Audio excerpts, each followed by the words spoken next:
dikatakan Tuhan Yesus makin bertambah besar dan bertambah hikmatnya dan besarnya, makin dikasih oleh Allah dan manusia. Di sini kita bisa ngelihat dari ayat ini bahwa ada 4 perkembangan ya yang bahkan Tuhan Yesus pun mengalaminya sebagai baby, sebagai anak, sebagai waktu dia growing up. Perkembangan seorang anak itu mencakupi secara fisik, ya, secara fisik juga secara mental, makin bertambah besar dan bertambah hikmatnya, dan makin dikasihi oleh Allah dan makin dikasihi oleh manusia. Itu menunjukkan aspek spiritual dan aspek sosial ya. Jadi 4 hal ini yang seorang anak perlu lalui. Secara singkat, perkembangan fisik ini ada input dan output, ya kan? Ini pada waktu kita sempat mengalami waktu Brian tuh umur 3 tahun, dia mengalami speech delay ya. Jadi kita belajar ke berbagai tempat, sempat dikatakan udah didiagnos, ada dokter yang mengatakan bahwa dia mild autis dan sebagainya. Tapi ya singkat cerita, he is okay. Cuma memang ada perkembangan yang kurang, dan di situ kita belajar bagaimana perkembangan seorang bayi ya. Makanya tadi saya katakan bahwa manusia itu kan diberikan Allah suatu superiority ya di bidang di berbagai ciptaan Tuhan yang paling superior.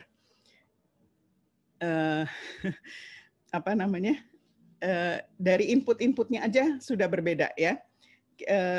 Dari input kita tahu kita menerima input tuh dari lima panca indera ya. Penglihatan, pendengaran, peraba, taktil dari skin kita, lidah, dan penciuman.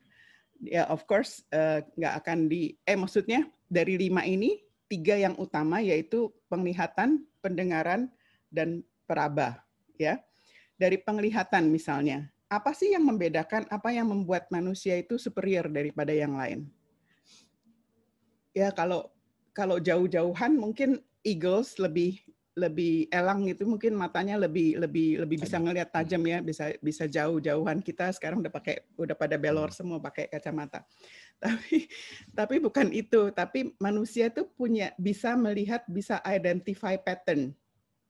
Makanya itu kita bisa membaca ya, itu ujungnya.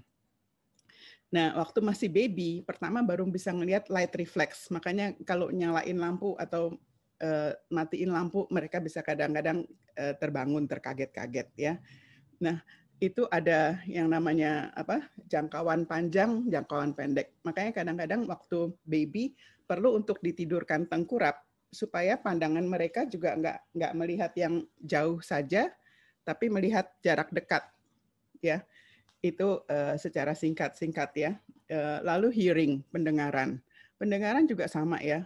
Ujung-ujungnya yang membuat manusia itu berbeda adalah bisa identify pattern juga, ya kan? Bisa mendengar, bisa mengubah dari pendengaran itu untuk menjadikan bahwa itu kata-kata. Jadi kita bisa belajar, saat ini kita sedang komunikasi lewat pendengaran, banyak pendengaran dan sebagainya. Sama juga baby waktu pertama juga cuma punya refleks ya, starter reflex.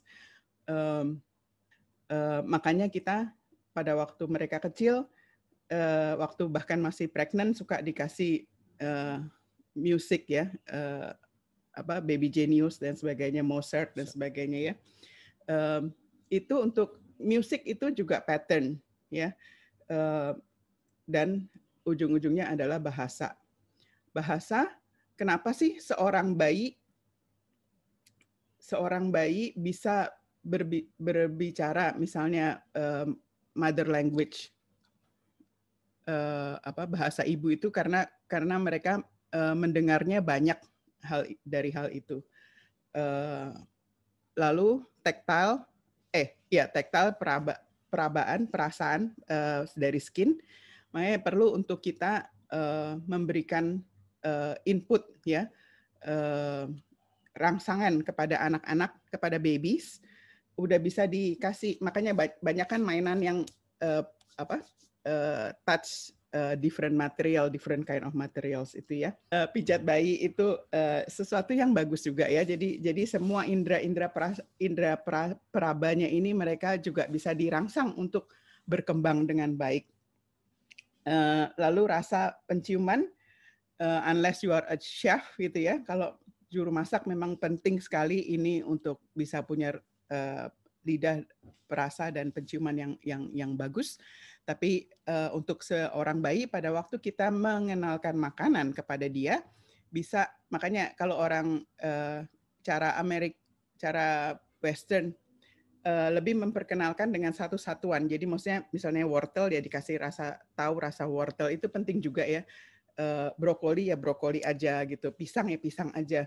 Kalau orang Indonesia biasanya dicampur-campur kan, bubur udah kecampur, output motorik halus yaitu bisa nulis. Sebetulnya ini ya dengan kita punya thumbs itu itu udah superiority karena hanya manusia yang bisa punya thumbs ini sehingga bisa grab something ya. Lalu untuk motorik kasar bisa berdiri tegak, bisa jalan, bisa punya satu kaki yang dominan ya. Lalu yang terakhir adalah bahasa ya, seperti tadi udah dikatakan bahasa itu sah-sah aja untuk mengajarkan berbagai macam bahasa kepada anak-anak asal mereka bisa menerimanya ya. Lalu untuk perkembangan mental, selain dari fisik, tentu saja perkembangan mental. Nah, di sini yang menarik ya ada berbagai macam teori juga mengenai perkembangan mental seorang bayi. Ada yang mengajarkan attachment parenting, ya, yaitu feed baby on demand. Jadi kalau dia mau, dia pasti bayi itu akan protes, akan bersuara, nangis. Akan nangis untuk minta makan. Ada juga yang memberikan disiplin. Yang disiplin itu mengajarkan lebih ke baby wise, ya kan? Harus ada schedule-nya dan sebagainya. Di sini sih saya katakan terserah ya kita mesti ngelihat lah ya, find the balance antara attachment parenting sama schedule karena dua-duanya penting ya. Ada aspek soft love, ada aspek tough love. Pada waktu Nathan juga waktu kita punya anak pertama kita juga masih nggak ngerti apa-apa dan kayaknya I want to be a perfect mom gitu ya. Memberikan segala sesuatu yang yang saya bisa untuk dia dan sebagainya. Tapi terus ada masa-masa juga di mana abis itu dia bisa kayaknya malah jadi super rewel dan strong will banget kan anaknya. Jadinya saya juga diajarkan sama Tuhan sama mami saya juga mengenai tough love. Pada waktu kita mendisiplinkan anak itu sesungguhnya we are giving them kasih kita ya, bahwa love itu bukan cuma yang membelai saja, tapi butuh boundaries, butuh tough love, disiplin.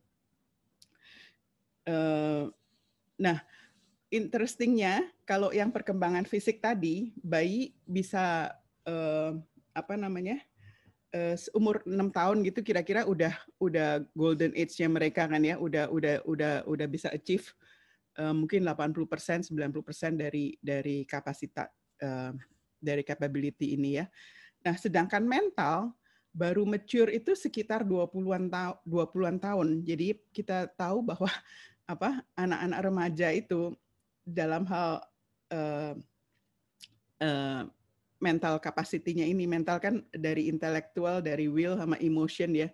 Mereka itu sebetulnya belum masih dalam progress ya. Makanya kita tahu kadang-kadang teens itu masa remaja itu anak-anak berpikir dengan emotion ya, rather than emotion, rational mereka.